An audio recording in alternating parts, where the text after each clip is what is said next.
এবছর আমরা 11 কোটি টাকা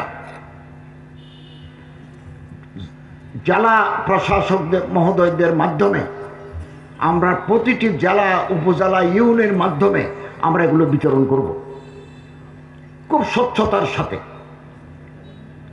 আমরা অ্যাকাউন্ট পেইং চেক দেব। যারা গরিব, যারা দুস্থ, যারা এতিম, যারা অসুস্থ, যাদের আর্থিক সঙ্গতি নাই, তারা আবেদন করবেন। ইসলামিক ফাউন্ডেশনের যে কর্মকর্তা আছে ওনার দপ্তরে করতে পারেন, ডিসি মহোদয়ের দপ্তরে করতে পারেন। স্থানীয়ভাবে জাকাতের একটা বোর্ড আছে, ওই বোর্ডের কর্মকর্তারা বসে দরখাস্তগুলো বাছাই করবেন। মুফতি সাহেবদেরকে নিয়েছি, বড় বড় মুফতি, বড় বড় আলেম আমরা নিয়েছি, এবং বিভিন্ন স্কুল অফ থট, কওমি, আলিয়া আর সাবসিনিয়া এ জাতীয় আলেমদেরকেও আমরা নিয়েছি। খুব বিজ্ঞ প্রাজ্ঞ ওলামায়ে কেরাম আছেন। 23 তারিখ মিটিং দিয়েছি। প্রতি রমজানে আমরা জাকাত কালেকশন করি সরকারিভাবে। এবছর আমরা 11 কোটি টাকা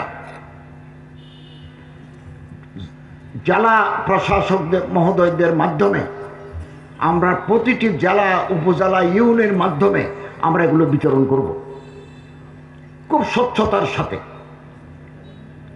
আমরা অ্যাকাউন্ট পেইং চেক দেব। যারা গরিব, যারা দুস্থ, যারা এতিম, যারা অসুস্থ, যাদের আর্থিক সঙ্গতি নাই, তারা আবেদন করবেন। ইসলামিক ফাউন্ডেশনের যে কর্মকর্তা আছে ওনার দপ্তরে করতে পারেন, ডিসি মহোদয়ের দপ্তরে করতে পারেন। স্থানীয়ভাবে জাকাতের একটা বোর্ড আছে, ওই বোর্ডের কর্মকর্তারা বসে দরখাস্তগুলো বাছাই করবেন। বাছাই করে সবচেয়ে যারা গরিব, অসুস্থ, দুস্থ এরকম মানুষকে ওনারা তালিকা করবেন এবং একটা মিটিংয়ের মাধ্যমে চেকগুলো হস্তান্তর করবেন। আর ঢাকাতে আমরা কেন্দ্রীয়ভাবে ইসলামিক ফাউন্ডেশনে 80% আমাদের টাকা আমরা গ্রামাঞ্চলে পাঠাই দিই। 20% টাকা আমরা কেন্দ্রে রাখি।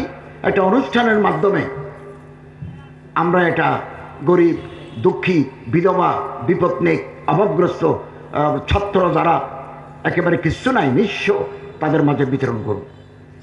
11 কোটি টাকা আমরা বিতরণ করব।